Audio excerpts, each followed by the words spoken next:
Guys এখনো কেন আসছে না গরিব ঘরের রাজপুত্র নাটকের 29 নম্বর পর্বটি? তাহলে কবে আসবে এই গরিব ঘরের রাজপুত্র নাটকের 29 নম্বর পর্বটি?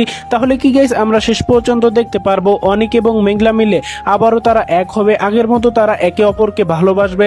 তাহলে কি গাইস আমরা শেষ পর্যন্ত দেখতে পারবো দুজনের মধ্যে যে ভুল বোঝাবুঝি রয়েছে সমস্ত ভুল বোঝাবুঝির অবসান ঘটিয়ে তারা এক হয়ে শালিমা বিল্ডার্স পুরোনায় তাদের করে নেবে? কারণ গাইস ইতিমধ্যে আপনারা দেখতেই পেয়েছেন শাকের সাহেবের একমাত্র অরিজিনালি যে মেয়ে সেটা কিন্তু এই মেঘলাকে কিন্তু ষড়যন্ত্র করে এই রাতুল এখন এই শালিমা বিল্ডার্স থেকে বের করে দিয়েছে। এটা তো আপনারা সকলেই জানেন গাইস। তাহলে পরবর্তী পর্বে কি ঘটতে চলেছে এই বিষয়ে জানতে পারবেন আজকের এই ভিডিওটির মাধ্যমে, তাই একটু স্কিপ না করে সম্পূর্ণ ভিডিওটি দেখতে থাকুন।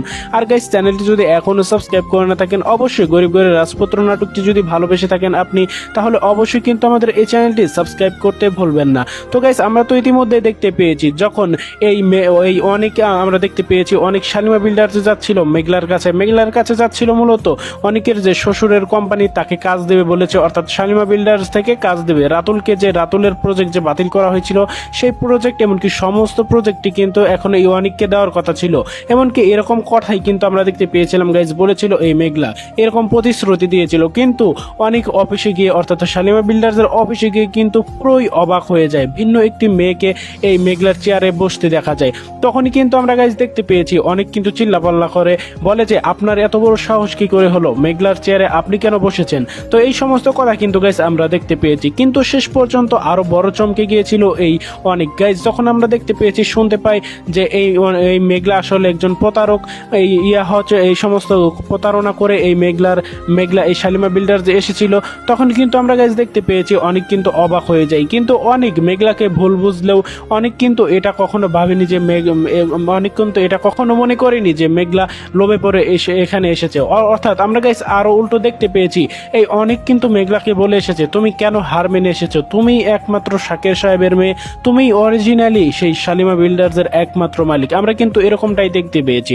তাহলে গাইস পরবর্তী কিন্তু আমরা গাইস দেখতে পারবো এই শাকের সাহেবের মেয়ে যে এই শালিমা বিল্ডার্স এর একমাত্র অধিকারী এই মেঘলাই যে সেই মেয়ে, সেটাই কিন্তু প্রমাণ করবে এই অনেক। সেটার বিষয়ে কিন্তু গাইস আমরা পরবর্তীতে কিন্তু দেখতে পারবো। আমরা গাইস দেখতে পেয়েছি যে বস্তিতে কিন্তু অনেক যাওয়ার ফলে বস্তিতে গিয়েই আমরা গাইস দেখতে পেয়েছি মেঘলার বাবা মার সাথে দেখা হয়। তাদের সাথে দেখা হলে তারা কিন্তু অনেক দিন পরে কিন্তু এই অনেককে পেয়ে তারা কিন্তু খুশিতে আত্মহারা হয়ে যায়। যার ফলে গাইস আমরা দেখতে পেয়েছি তাকে কোথায় বসতে দেবে, তাকে কি খেতে দেবে, এটা নিয়েই কিন্তু তারা অনেক ব্যস্ত হয়ে পড়ে।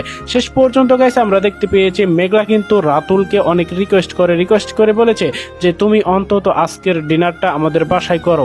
গাইস আমরা কিন্তু এতে দেখতে পেয়েছি শেষ পর্যন্ত অনেক কিন্তু রাজি হয়ে গিয়েছে, রাজি হয়ে কিন্তু ডিনারটা এই মেঘলার সাথে করেছে তাদের সেই বস্তিতে, পুরনো সেই বস্তিতে যেখানে এই অনেক প্রতিদিনে যাওয়া আসা করতো, যখন মেঘলার সাথে অনেক ভালো সম্পর্ক ছিল, সুসম্পর্ক ছিল।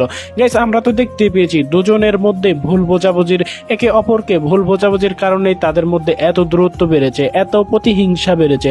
কিন্তু সমস্ত কিছুর প্রতিহিংসা, সমস্ত ভুল বোঝাবুঝির অবসানই কিন্তু ঘটতে চলেছে পরবর্তী পর্বতে। গাইস তাই এখন বলবো আপনাদেরকে যে পরবর্তী পর্বটি আপনি কবে দেখতে পারবেন, কি করলে দেখতে পারবেন? গাইস গরিব ঘরের রাজপুত্র নাটকটির পরবর্তী পর্ব না আসার একটি মাত্র কারণই হচ্ছে, সেটা হচ্ছে আপনারা অনেকে জানেন এখন কিন্তু ঈদের ছুটি রয়েছে।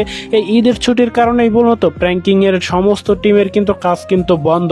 যার কারণে গাইস আমরা দেখতে পেয়েছি ঈদের দিন অর্থাৎ বৃহস্পতিবারেও কিন্তু আমরা দেখতে পেয়েছি দুনিয়া টাকার গোলাম নাটকটিও কিন্তু আপলোড করা হয়নি।